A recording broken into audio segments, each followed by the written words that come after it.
Paragon. I'm here with Augie. Augie is 16 years old, and I just kind of want to give you some tips on how to handle a senior dog. Now, Augie has been groomed every 4 to 6 weeks his whole life, but now his behavior is starting to change. It could be due to some hearing loss, some sight loss, some old man syndrome, whatever that is. I have to change the way that I do Augie. So any kind of quick movements, or if I'm adjusting him, he's going to resist. Again, you can kind of see if I'm going to readjust him, he's going to put the brakes on because he can't see where the end of the table is. This is not poor behavior. Again, this dog has been groomed every 4 to 6 weeks his whole life. So I never take my hand off the dog, and I'm always kind of, petting him and reassuring him that all is okay. So we're gonna go ahead and stick him in a tub. I'm gonna give you some more tricks with bathing and drying. Now I'm gonna show you some tricks on how to wash the face. As the dogs become senior, there's a lot more matter around the eyes. It's greasy. We want to make sure that gets really nice and clean.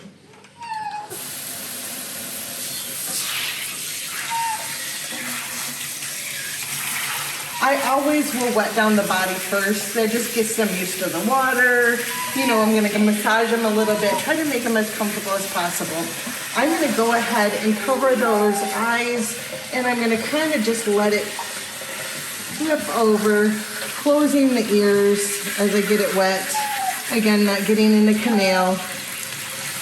And you can see I'm really working away from the nose. But I want to make sure that I really kind of get around those eyes to kind of break up that matter.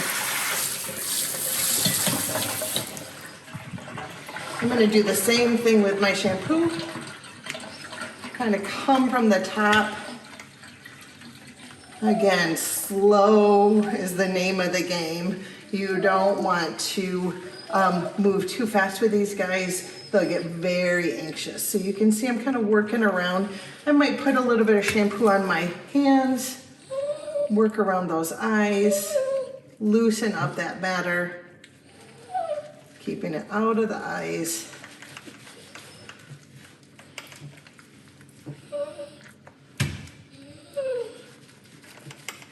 Until you've got the face really good and you can kind of feel that matter. And then I'll rinse it right off.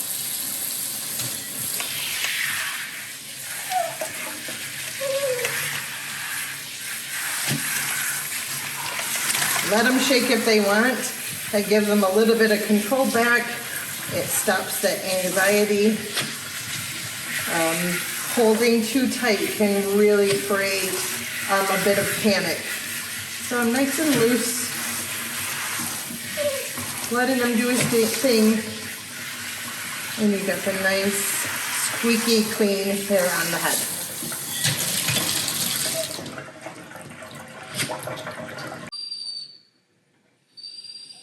All right, we've got Augie bathed, and the drying process is where I've seen most of the changes in his behavior. So we're going to do a couple of things. First, we're using a paw mat. This helps with fatigue. It just gives, it's more comfortable for them. They feel a little more at ease.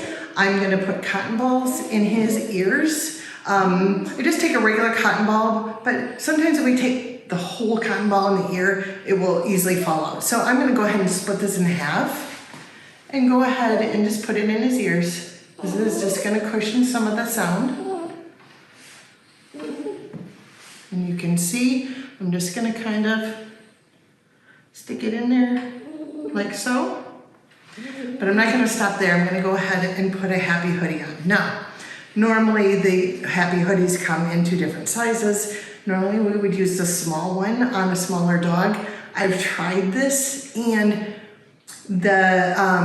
he just really was stressed over how tight it was on his head. These are not tight, but I think the restriction really kind of threw him off. So I had to go to a large one, and what I did is I just kind of folded over the top like so to make it a little bit shorter in length. And then I will just put that over his head.